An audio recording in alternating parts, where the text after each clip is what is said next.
Hi everyone, welcome to another episode of Outgrow's Market of the Month. I'm your host, Dr. Saksham Sharda. I'm the creative director at outgrow.co. And for this month, we have a special series of Freelancer of the Month, for which we're going to interview Pierre Zarokian, who is the CEO of Submit Express. Thanks for joining us, Pierre. Thank you for having me. So, Pierre, we are going to start with a rapid fire round just to break the ice. You get three passes. In case you don't want to answer the question, you can just say pass, but try to keep your answers to one word or one sentence only, okay? Sure. All right, so the first one is, at what age do you want to retire? 55, How long does it take you to get ready in the mornings? 20 minutes. Most embarrassing moment of your life? One time at the airport, I took my belt out and my shorts almost dropped down. Okay, your favorite color? Green. What time of the day are you most inspired? Mornings. Maybe 10 a.m. And how many hours of sleep can you survive on? 6 hours. Fill in the blank. An upcoming marketing trend is blank.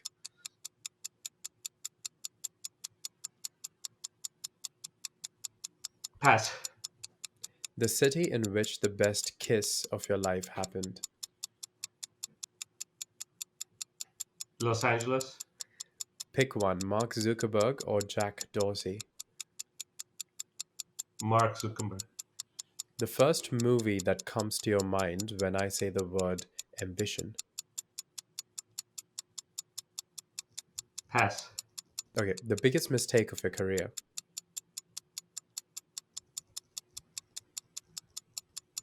Not selling my company 12 years ago. How do you relax? I don't. How many cups of coffee do you drink per day? I don't. I drink tea. A habit of yours that you hate. Pass. The most valuable skill you've learned in life. Sales. And the last question is, your favorite Netflix show. Pass. Okay, so let's go on to the long form questions, and these you can answer with as much length as you like. And the first one is, what are some of the services that Submit Express provides? So Submit Express started out over 20 years ago with search engine submission and SEO services, and obviously that's where our name comes from, Submit Express, because in the old days you used to submit your website to the search engines to get listed, but that kind of became outdated after a while because Google automatically will discover your pages. So, sometime in 2008, when the recession hit, we decided to expand our services. I had up to 30 employees, more than 30 employees, I would say, around 2008, which was our best year. And after recession, kind of things slowed down. So I decided to expand our services to reputation management and web development and social media marketing and anything related. So as a result, I also have another company called Reputation Stars that operates online reputation management services, and then I have Web Design Express and iClimber, which is the social media company. So those are the kind of services that my company provides right now. It's basically all kinds of digital marketing services. Hmm. And what has your experience been now that you've expanded into all these other services? Do you think these services have become more and more important compared to what you were doing originally? Yes, SEO is still probably about 50% of my business. Used to be 90% or more of my business, but now I'm getting more business in other areas. SEO is so competitive these days, and it's so hard to get results on SEO too. So as a result, less people can afford it. Back in the day, in the 2000 mid 2000s, we were offering services for 500 a month, and we would get great results for our clients.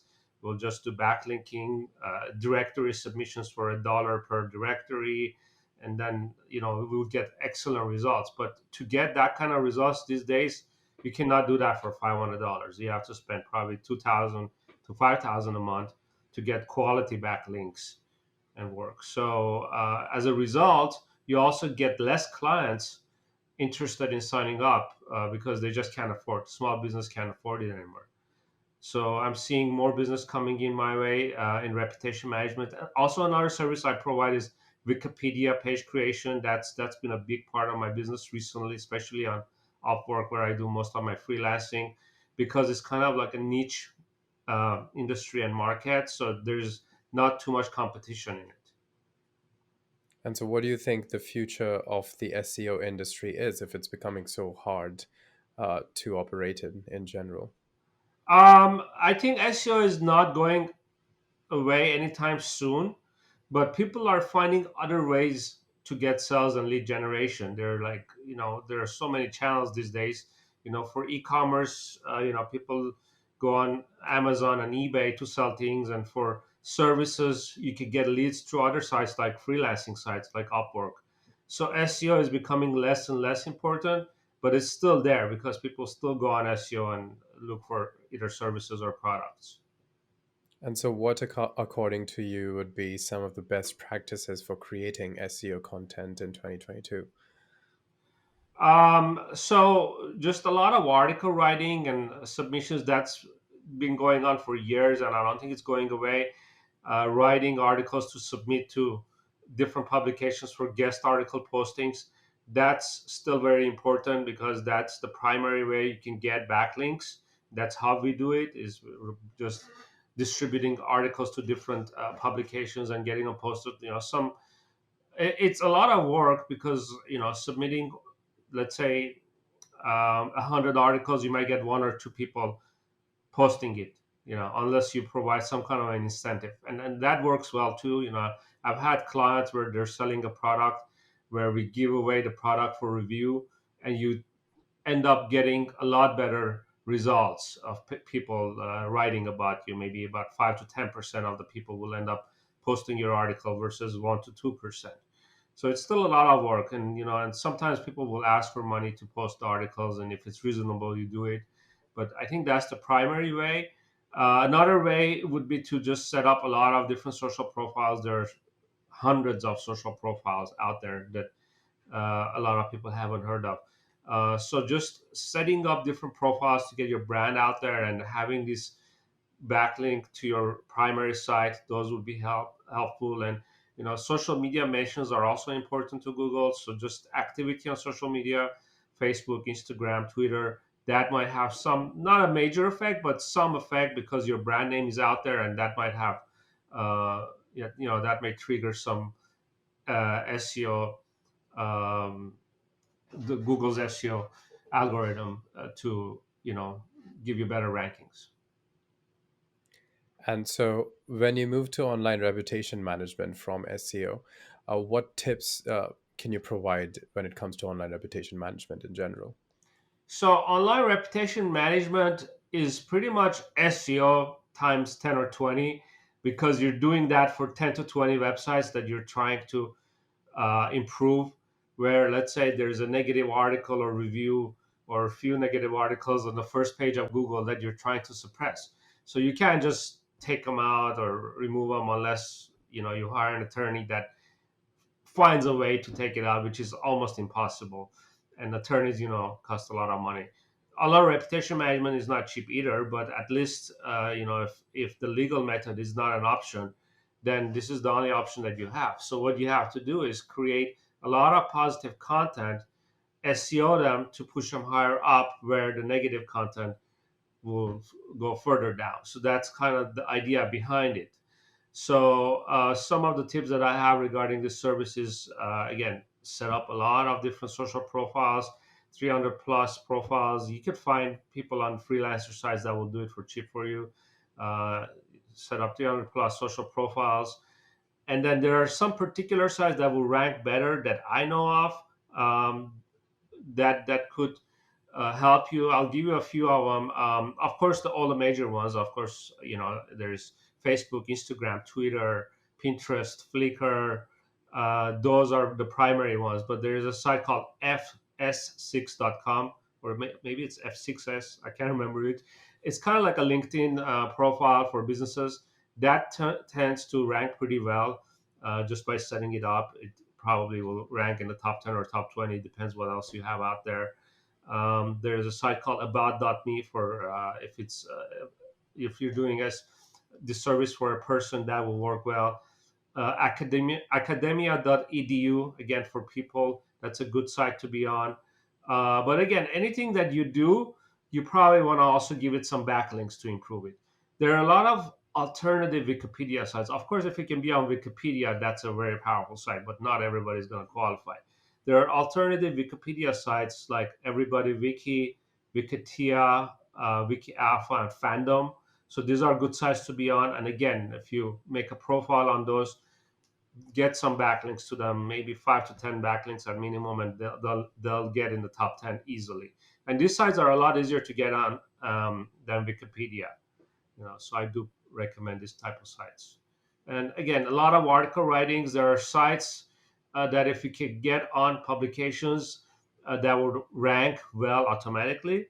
So look for quality sites that you could be on, guest article postings, and sending it to these sites, or paying a fee. I mean, if you want to be on a good site, something like Forbes or Entrepreneur, is possible, and there are people, even myself, can do this. But we end up paying somebody to post those articles, so it's pricey. You're looking at probably anywhere from $2,000 to $5,000 for a good quality article on this type of sites. So those might rank well depending on your budget. And then a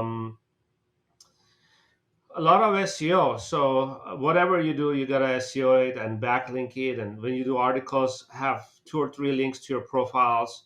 Um, there's something else I want to mention, but it's not coming to my mind right now. But yeah, those are the main ideas. Hmm. And so I guess all of this has to be in place before someone even starts to think about making a Wikipedia page, because you're saying that is something that comes later, and it's easier to get on all these other encyclopedias online or different social websites. But how do you now? What tips would you have for someone looking to make a Wikipedia page then? So Wikipedia's main criteria is to have significant news coverage, and they don't really disclose what that is. Is there a specific number they're looking for? No, not really. It's just because it's usually comes down to different admins that end up reviewing your site. So some admins might be easier than others in their criteria. So if you have, let's say, 2 or 3 really good significant articles about you, you might get in. And then if you have maybe 20 plus articles, but they're not really significant, they're just a mention or a quotation, you may not get it. So it's not based on the number, but it's also based on uh, what they're saying about you. And a significant would mean the article have to be fully about you, or have at least 2 or 3 paragraphs of content about you or your company, whatever the subject is that you're trying to post about. And also the quality and the notability of the publication is important. So if you're just on some random blogger website, it may not get accepted because they may not consider it a reliable site. And you can get a lot of those for cheap. And Wikipedia admins know that. People will go out there and buy articles on you know cheap sites, and they're paid articles. They would know that. So they want to see natural articles. If anything is paid, they'll probably know. So you really got to have some natural PR. And I remember what I was going to mention in my last Mhm. um, part about ORM. Press releases, those help too. So do a lot of press releases and do it through different networks, and a few of them will end up ranking. So the press releases also might help you get more publications, and that's another service that I offer. But it's really hard to get coverage with press release other than the press release itself. But if you have something really interesting to say, then you might get additional coverage. So it really depends on what your press release is about.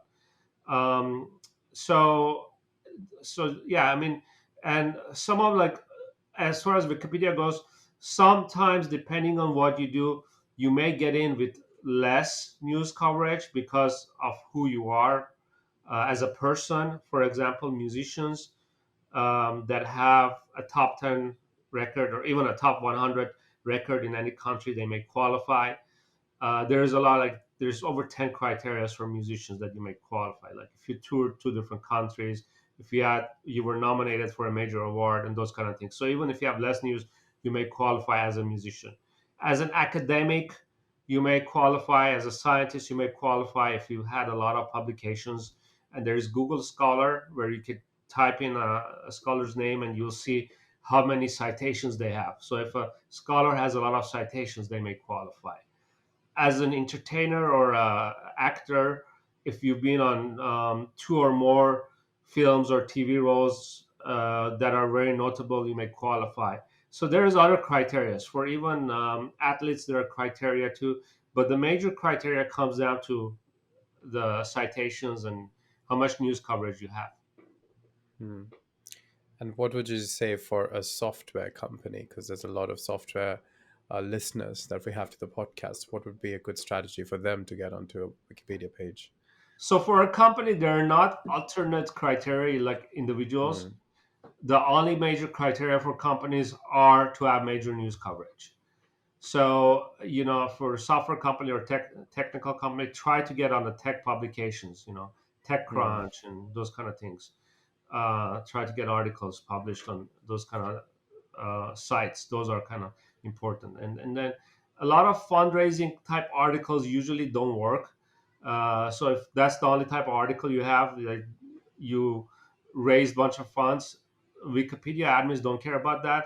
They want to see that you're getting covered because of who you are, not because you raised funds. Because if you raise funds, you might go out of business in a year or go bankrupt. That doesn't mean you're a successful company. They want to see that mm, you're successful. They want to see that you have reviews about your products and services, not that you raised funds. So mm, sometimes they consider certain types of news routine news, and that may not be a good news. Even though you may think, hey, I got 10 articles about this fundraising, and they're all talking about my company. That's not a good article. Maybe one of them might be good to have, but if you have the same article 10 times on different sites, that's not a good article to have. So you want to try to get reviews about the company. People are talking about the company, who the founders are, when it was founded, where it's located, what they do, the number of employees, and so on. hmm. And so, how many Wikipedia pages clients have you helped in your career at Upwork as a freelancer? I'll just say hundreds. I'm not going to Hmm. disclose the exact number, but Okay. hundreds. Yeah. Okay. And so, what tips do you have for becoming a top freelancer and getting more jobs on freelancing sites? I when if you're just signing up as a freelancer, it can be tough to get going. What I would suggest is just try to get any job you can, anything you could do on as far as a service provider on Upwork or Freelancer.com, which are the two major sites right now.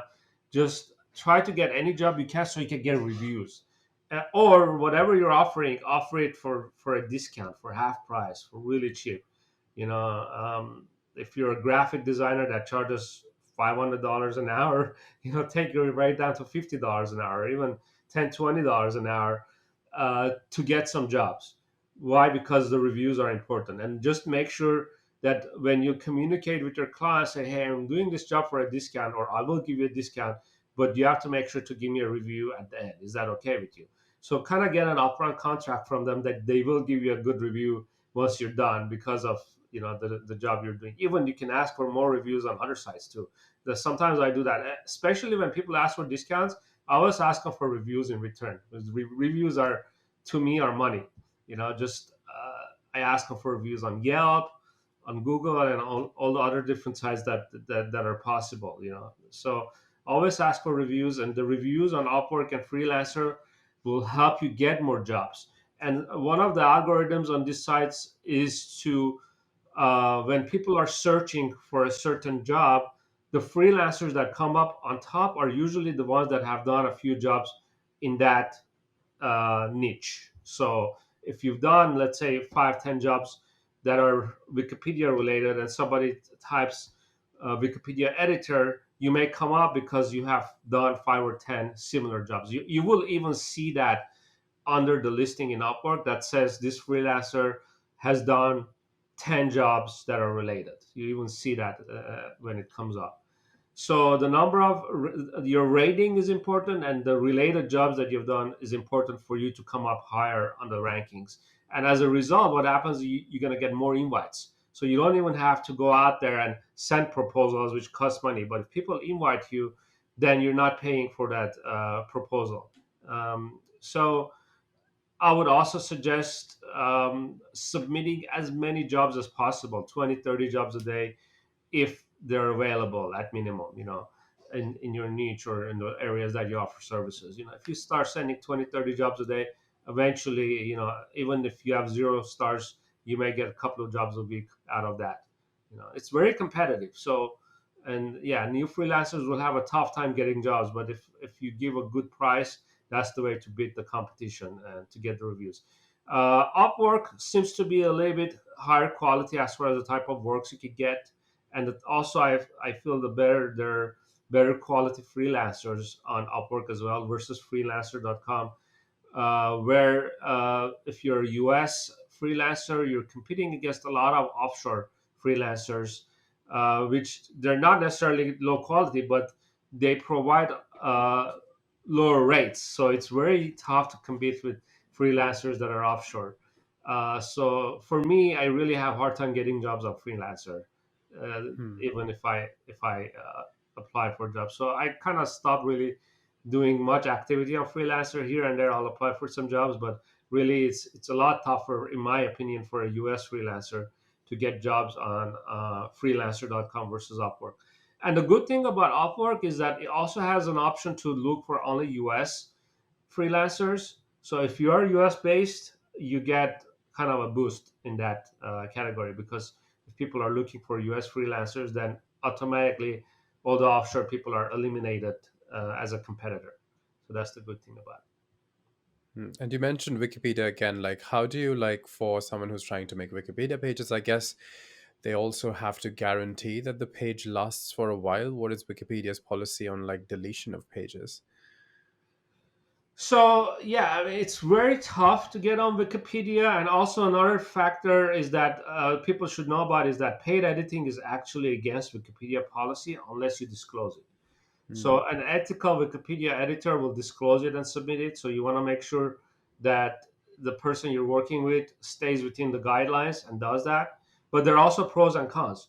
If you disclose paid editing right now, the wait period to get approved is about 4 to 5 months long, or to get reviewed, not approved. You may even get declined. Sometimes they may just decline it for, if you have a couple of bad citations or something sounds like an advertising, they may decline it, and then you have to resubmit, and then that period resets, and you may have to wait another 4 to 5 months. Now, it's not necessarily 4 to 5 months, because sometimes they also review it in a random order.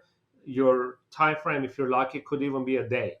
But usually 90% of the people will end up waiting that 4 to 5 months. Now, there's a second way to post a page, and I call it a covert posting. Whereas if you have an aged account that's a few days old and a bunch of prior edits, you could just post the page live, and then it goes live right away. That doesn't mean it's going to get approved, because the review comes after you post it.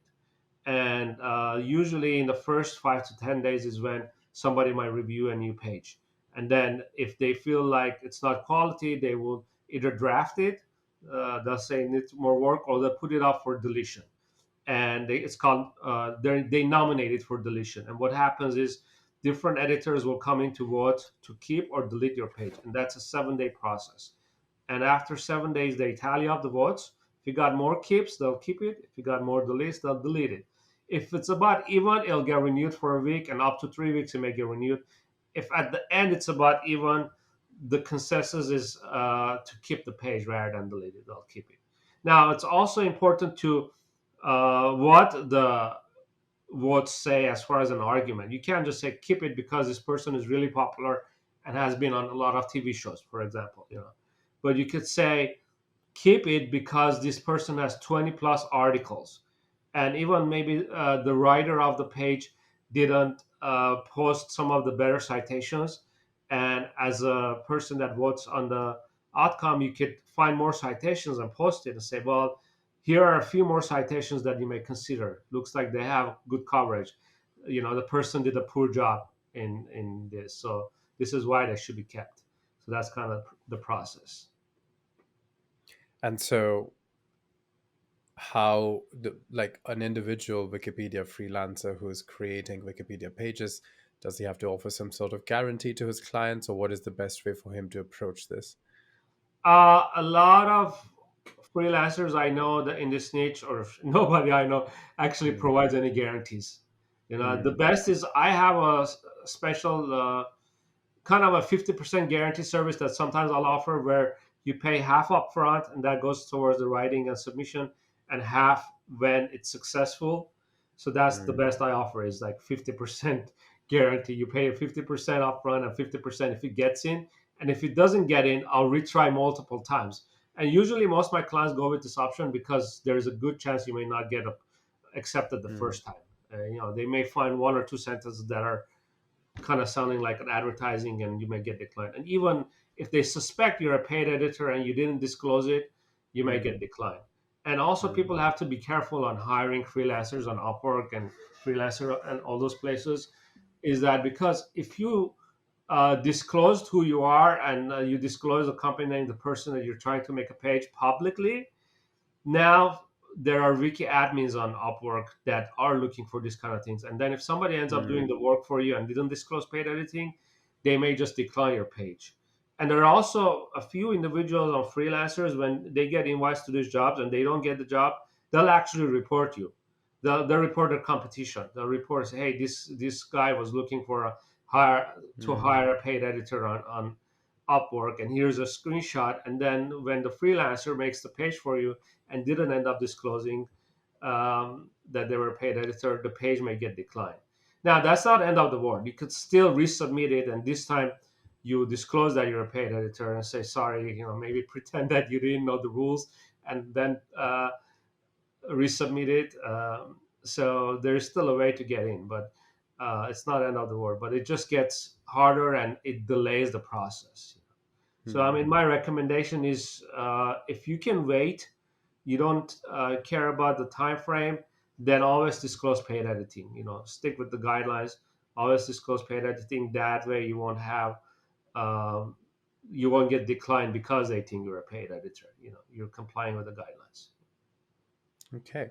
So, well, going back to SEO again, the global freelancer SEO services market is expected to grow from 9.7 billion in 2021 to 11.9 billion in 2022 at a compound annual growth rate of 22%. So, what do you think the future of SEO is in the freelancing industry then? Um, I think it's probably going to get better with, after COVID.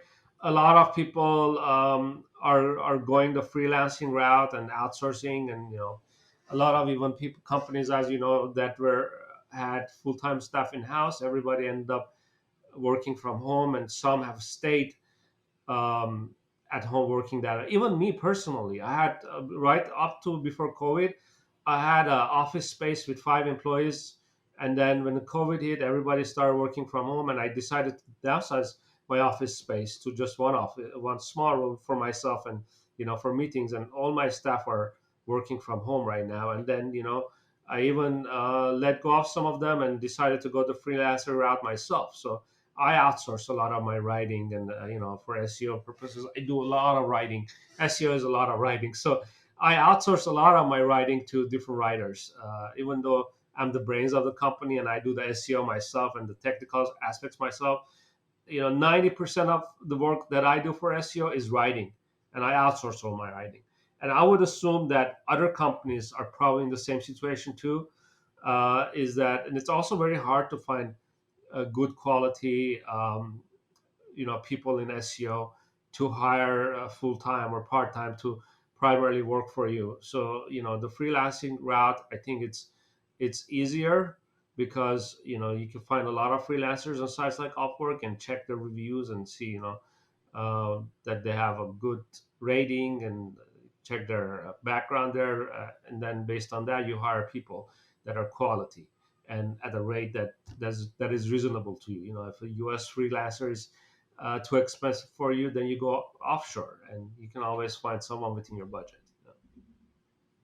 Hmm. Okay. Well, so the last question, kind of related to this, is what would you be doing if not this in your life right now? Interesting. Well, I used to make music. I make electronic music. I had a full studio before, just early in my career in my 20s. And then, when I started this business, there was not really any time for that. And then I got married and I had to put my studio aside because I had a couple of kids. So there's not enough space to have a studio in my house. So everything is in storage right now. But I love making music. That's my passion. So that's probably what I would have probably been a DJ, but a DJ producer. Okay, well, hope that does come true someday.